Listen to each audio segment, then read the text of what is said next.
Siguro mga 12 po siguro hanggang 15 po.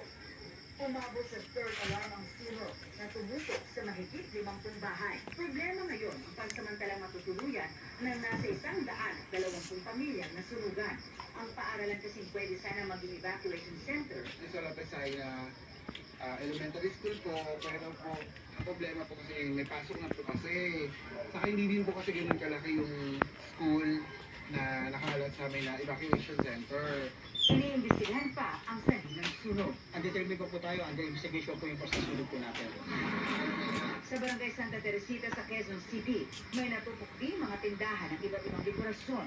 Naiyak na lang ang mga may-ari, lalo't inihahanda na nila ang mga paninda sa darating na bare months. Hindi pa tukoy sa ngayon ang sanhi ng sunog, halaga ng pinsala. Para sa GMA Integrated News, Marisol Abduraman, nakatuto, 24 oras. Timbog sa isang mall ang isang lalaking tumangay Tsaka ng na po. designer bag na nagkakalaga Di, okay. ng kalahating milyong piso. Upload. Naaktuhan pa siyang nabibiktima na naman ng isa pang seller. Narito ang aking eksklusibong pagtutok.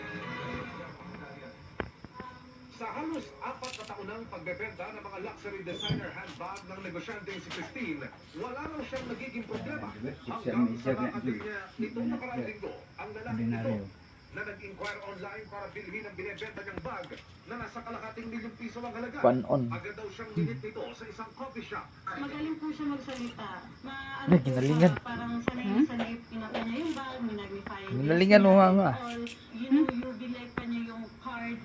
Pagkatapos, niyaya na raw ng suspect ang biktima sa isang tindahan para ipa-authenticate o mabiripika na hindi peke ang bag. Dahil isang oras daw ang authentication, nag-aya raw munang magkapi ang suspect. Ilang minuto pagdating sa kapihan, nagpaalam daw ang suspect na pupunta muna sa CR. Pagkakamali ko, hindi ko nakuha yung plain stub. So, nasa kanya yun. Iniwan niya pa yung gamit niya sa akin. And then, mga 10 minutes, sabi ko parang ang tagal mag-CR. At so, doon ko naisip na, shucks, and kinuha niya na yung bag. So, dali-dali ako. Pagpunta ng biktima sa tindahan, Yun na po, na-clean na ng lalaki. Mga 5 minutes or 10 minutes ago. ano mo naramdaman dito? Umiyak po ako doon. Iyak po ako ng iyak. Agad na nag-report ang biktima sa QCPD station Smile. at dito nila na-verify. May mga dati ng kaso ang suspect. Fortunately sir, nakakuha po tayo ng record doon sa ating warrant. Sa i-warrant po natin. Matingog jud ka. At na-check na natin na meron pa itong active na warrant. At kaya kagad ay kinasa na po kagad natin ang ating operasyon. Ano naman na? Sa pakikipagtulungan na rin po ng mga naging biktima ay kagad nating natuntun yung suspect.